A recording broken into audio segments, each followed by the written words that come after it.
forests and canals of Kerala was born a little girl called Soraya.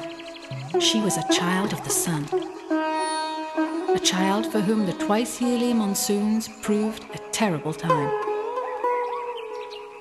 One year, as May approached and the rains threatened, Soraya could be found in the house of her grandmother, raging against nature's impending deluge.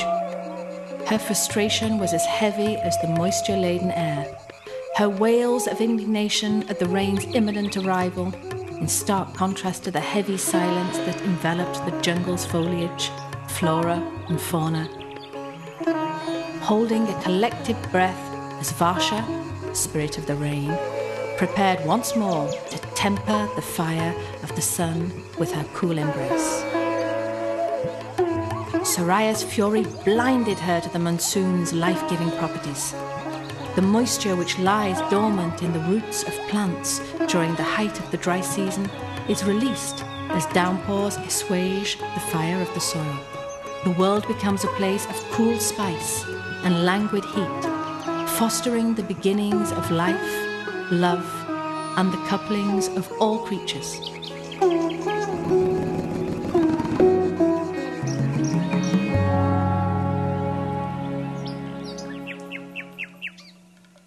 But for Soraya, a curly-haired dervish energized by the sun's golden rays, these times of rain meant nothing more than damp bedclothes, muddy puddles, and afternoons spent indoors, trapped by the curtains of water which fell from the sky with no pause. Stamping her bare feet, she demanded an explanation for this trick of the seasons. And so her grandmother spoke. Without the monsoons, child, there is no life. The song of the Malabar trogon, whose bright plumes you love, would be silenced. The canals long ago gouged by the axe of Lord Vishnu would dry to become dusty, salty grooves in the earth, depriving the red shorakani fish of the water it needs to survive. The red apple guavas, whose soft, sweet flesh you gobble, would wither on wizened brown branches. But still, Soraya was not convinced the rain was necessary. But it is the sun, Grandma, that brings life, she cried. The sun which makes the flowers open, the animals dance, and the sorghum crop seed. The sun that warms my skin and makes my smile grow wide. By now, Soraya's fists were clenched in irritation, her eyes brimming with angry tears. But grandmother, old and wise, merely smiled in gentle sympathy at the impotent fury behind her granddaughter's impassioned words. Beckoning to little Soraya, grandmother patted her lap with hands that had witnessed nearly a century of monsoon seasons. "Let me whisper you a tale," she crooned in Soraya's ear as the little girl settled on her grandmother's knee.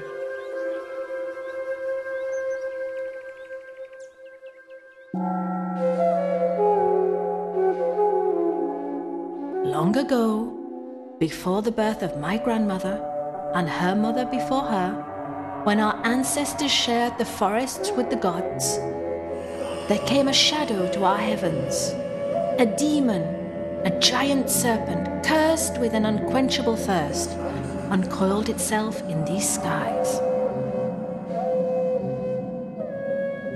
Desperate to douse the fire in his belly, he drank from clouds that had begun to fill in preparation for the monsoon season.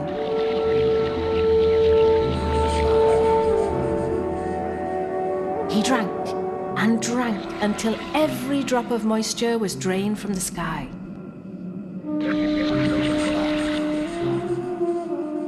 Until the deep purple clouds, weighed down with water, were transformed into nothing more than pale white wisps.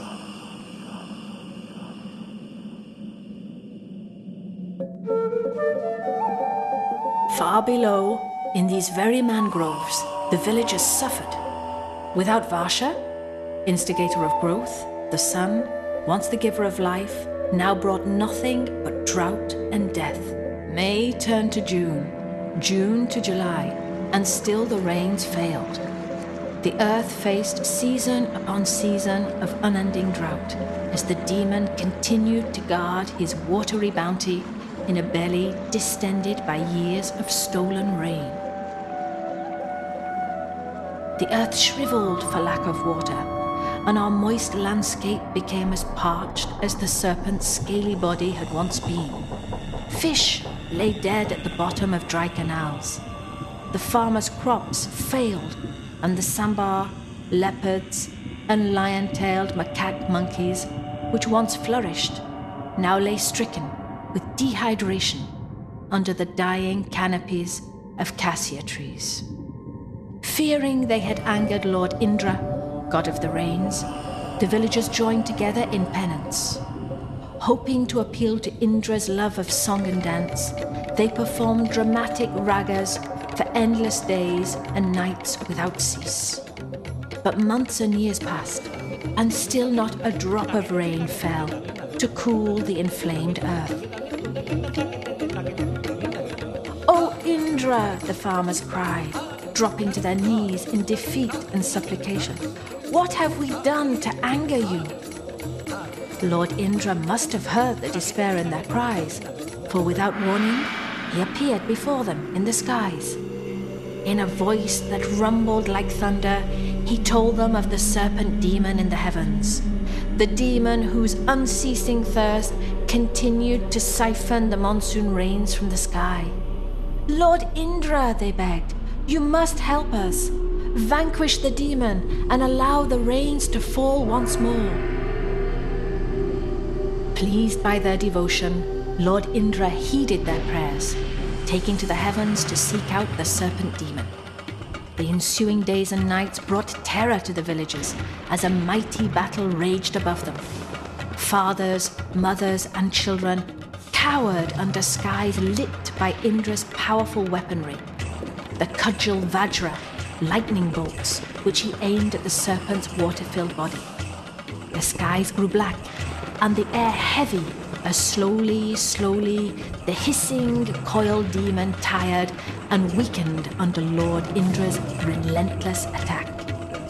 Eventually, burdened with the weight of the world's monsoon rains, the demon could evade Indra's brilliant anger no longer. With one last sky-splitting strike, Indra flung the lightning bolt which would cleave in two the armored scales of the demon's underbelly. And finally, the rains fell. The first fat drops shook the earth. It was as if Mother Nature had heaved a great sigh of relief, released from an age of relentless, dry heat and restored by a liquid energy at once cool and sultry. The rain-sweetened air was spiked with ginger. Deep in the ground, the dormant sorghum crop sprouted. Animals, so long silent, now fought to be heard over the joyous sound of hard-falling rain. All living beings were lit from within by the fire of life. Grandma trailed off, falling silent. Soraya smiled. Outside, the monsoon had begun.